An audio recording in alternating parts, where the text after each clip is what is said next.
नमस्कार। दोपहर समाचार में आपका स्वागत है।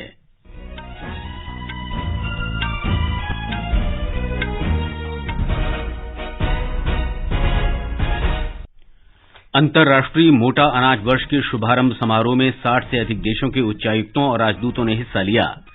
विदेश मंत्री डॉक्टर सुब्रमण्यम जयशंकर ने कहा, जलवायु परिवर्तन के संघर्षों को देखते हुए दुनिया में मोटे अनाज का महत्व बढ़ रहा है। गृह मंत्री अमित शाह आज शाम नई दिल्ली में अहोम साम्राज्य के महान योद्धा जनरल लाचित बरफुकन की 400वीं जयंती समारोह में शामिल होंगे। वित्त मंत्री निर्मला सीतारामन ने सेवा क्षेत्र के प्रतिनिधियों के साथ बजट पूर्व विचार विमर्श किया। फीफा विश्व कप में आज स्विट्जरलैंड का सामना कैमरून से, दक्षिण कोरिया का उरुग्वे से और पुर्तगाल का मुकाबला घाना से होगा।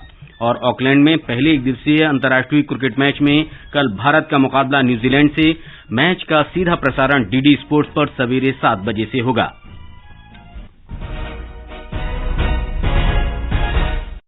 दोपहर समाचार के साथ मैं मुकेश कुमार।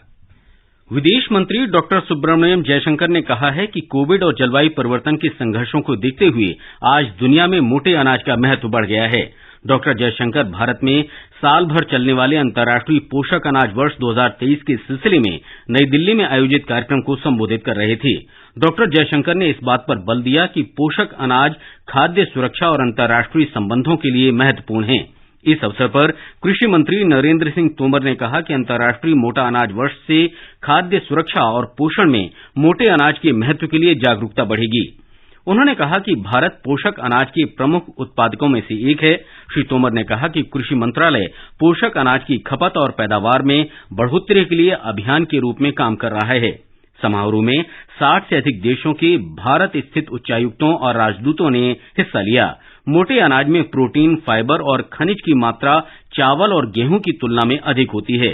उन्होंने कहा कि पोषक अनाज में ज्वार, बाजरा, रागी, मक्का और चौलाई शामिल हैं। सरकार जलवायु संकट और प्रौद्योगिकी में तेजी से प्रगति को देखते हुए किसानों के हित में प्रधानमंत्री फसल बीमा योजना में संशोधन के लिए तैयार है। कृषि और किसान कल्याण मंत्रालय के सचिव मनोज आहूजा ने कहा कि 2016 में इस कार्यक्रम की शुरुआत के बाद से इसमें बड़े बदलाव किए जा चुके हैं। उन्होंने कहा कि वर्ष 2018 में भी इस योजना में मूलभूत बदलाव किए गए थे। प्रधानमंत्री नरेंद्र मोदी कल नई दिल्ली में अहोम सेनापति लाचित बरफुकन की 400वीं जयंती के सिलसिले में 3 दिन के कार्यक्रम के समापन सत्र को संबोधित करेंगे। हमारे संवाददाता ने बताया है कि भूले बिसरे नायकों को सम्मानित करना प्रधानमंत्री का निरंतर प्रयास रहा है। इन्हीं प्रयासों के अंतर्गत राष्ट्र 2022 को लाचित बरफुकन की 400वीं जयंती वर्ष के रूप में मनाया जा रहा है। इससे संबंधित कार्यक्रम इस वर्ष फरवरी में शुरू हुए थे। लाचित बरफुकन असम के अहोम साम्राज्य की शाही सेना के प्रसिद्ध सेनापति थे, जिन्होंने मुगलों को हराया था। गृह मंत्री अमित शाह आज शाम नई दिल्ली में अहोम सेनापति लाचित बरफुकन की 400वीं जयंती के अवसर पर समारोह को संबोधित करेंगे।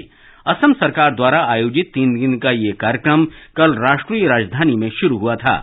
इसका उद्देश्य सेना नायक और देशभक्त लाचित बरफुकन के बारे में राष्ट्रीय और अंतर्राष्ट्रीय स्तर पर जागरूकता पैदा करना है।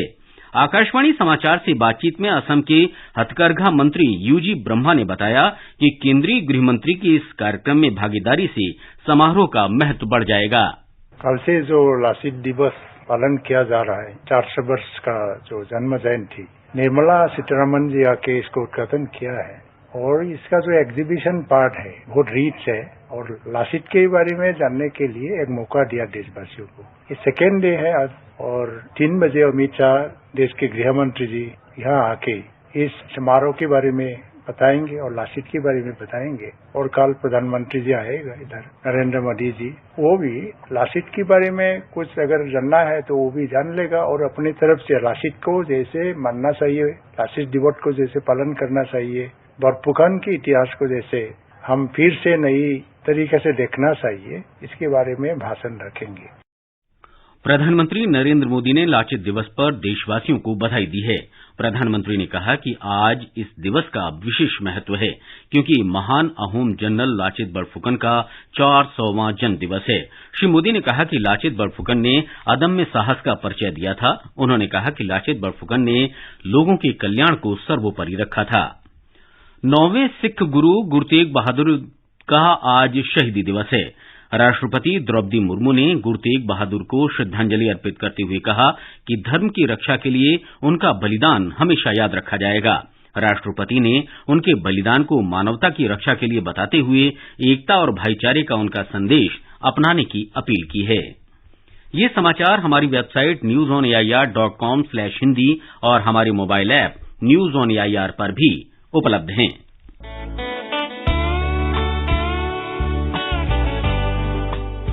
The Northeast Diary program, broadcast every Thursday and Sunday at 5:30 p.m., brings very interesting and enchanting stories from the 8 Indian states of the northeast of India. In this week's Northeast Diary, on the 24th of November, we bring an exclusive interview with the young, promising athlete from Nagaland, Niketule Belho. Looking forward to seeing you there.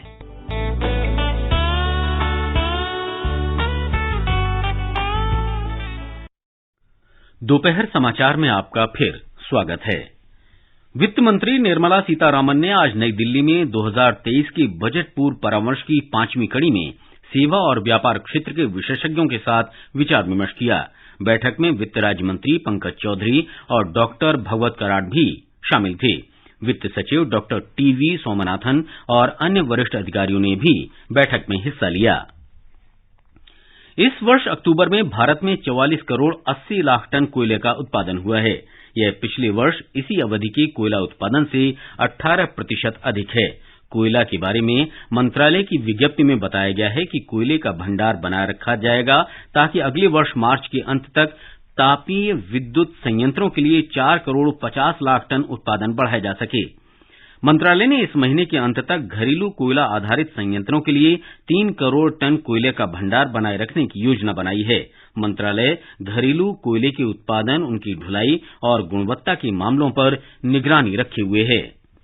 Gujarat विधानसभा के पहले चरण के 89 सीटों के चुनाव के लिए सभी राजनीतिक दल जोर शोर से प्रचार कर रहे हैं। इस चरण का मतदान 1 दिसंबर को होगा। इस चरण के लिए भारतीय जनता पार्टी और कांग्रेस ने सभी 89 सीटों पर, जबकि आम आदमी पार्टी ने 88, बहुजन समाज पार्टी ने 57, मार्क्सवादी कम्युनिस्ट पार्टी ने 4 और भारतीय कम्युनिस्ट पार्टी ने 2 उम्मीदवार उतारे हैं। निर्दलीय 339 और अन्य 6 सीटों पर चुनाव लड़ रहे हैं। अरावली जिले के मुदासा में एक रैली को संबोधित करते हुए प्रधानमंत्री नरेंद्र मोदी ने कहा कि भारतीय जनता पार्टी राज्य के जनजातीय लोगों के सशक्तिकरण के लिए प्रतिबद्ध है। गुजरात के चुनावी इतिहास में पहली बार 139 महिला उम्मीदवार मैदान में हैं। राज्य में पहले चरण के लिए 1 दिसंबर और दूसरे चरण में 5 दिसंबर को वोट डाले जाएंगे। मतगणना 8 दिसंबर को होगी। एक रिपोर्ट। गुजरात में पुरुष और महिला मतदाताओं की संख्या में बहुत अधिक अंतर नहीं है, लेकिन विधानसभा में राजनीतिक प्रतिनिधित्व के मामले में महिलाएं बहुत पीछे हैं। इस चुनाव में सबसे ज्यादा 17 महिलाओं को भाजपा ने टिकट दिया है, जबकि कांग्रेस ने 14 तथा आम आदमी पार्टी ने 6 महिला प्रत्याशियों को मैदान में उतारा है। अन्य दलों ने 33 महिलाओं को टिकट दिया है, जबकि 56 महिलाएं निर्दलीय प्रत्याशी के रूप में भाग्य आजमा रही हैं। सवाल यह है, क्या इस बार महिलाएं अधिकतम सीटों पर जीत दर्ज कर इतिहास रचेंगी? अहमदाबाद से अपर्णा खूंट के साथ जितेंद्र द्विवेदी, आकाशवाणी समाचार, राजपीपला। दिल्ली की एक अदालत ने आज सिद्धू मूसेवाला हत्या मामले में गैंगस्टर लॉरेंस बिश्नोई को राष्ट्रीय अन्वेषण अभिकरण की 10 दिन की हिरासत में भेज दिया है। उसे सिद्धू हत्याकांड में प्रमुख षड्यंत्रकर्ता समझा जा रहा है। अभिकरण दिल्ली एनसीआर गैंगस्टरों के आतंकी गुटों के साथ संबंधों की जांच कर रहा है। जम्मू कश्मीर पुलिस ने आज सांबा जिले के एक खेत से हथियार और नकदी बरामद की। इस बारे में विजयपुर के चन्नी मनहासन के निकट एक संदिग्ध पैकेट के बारे में विश्वसनीय सूत्रों से जानकारी मिलने के बाद पुलिस घटनास्थल पर पहुंची। जांच पड़ताल में एक आईईडी, 2 पिस्तौल, 4 मैगजीन और बैटरियों के साथ साथ एक घड़ी और 5 लाख रुपए बरामद हुए हैं। ये समाचार आकाशवाणी से प्रसारित किए जा रहे हैं। ताजा समाचार जानने के लिए आप हमारे Twitter handle @AIR News Hindi को फॉलो कर सकते हैं। ये आकाशवाणी है। फीफा विश्व कप में आज ग्रुप जी में दोपहर बाद 3:30 बजे स्विट्जरलैंड का सामना कैमरून से और देर रात शीर्ष वरीयता प्राप्त ब्राजील का मुकाबला सर्बिया से होगा। ग्रुप एच में शाम 6:30 बजे उरुग्वे का मैच दक्षिण कोरिया से और रात 9:30 बजे पुर्तगाल और घाना की टीम आमने सामने होंगी। ब्यौरे के साथ खेल डेस्क से सिद्धार्थ सिंह।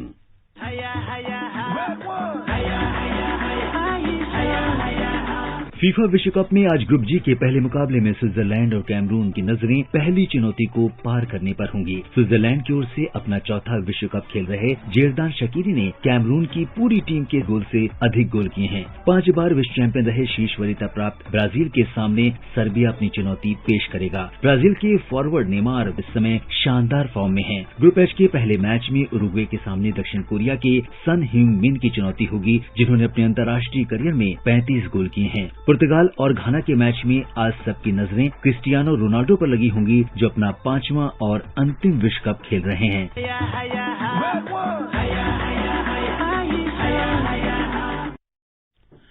कतर में कल ग्रुप एफ में बेल्जियम ने कनाडा को 1-0 से हरा दिया। ग्रुप ई में स्पेन ने कोस्टारिका को 7-0 के बड़े अंतर से मात दी।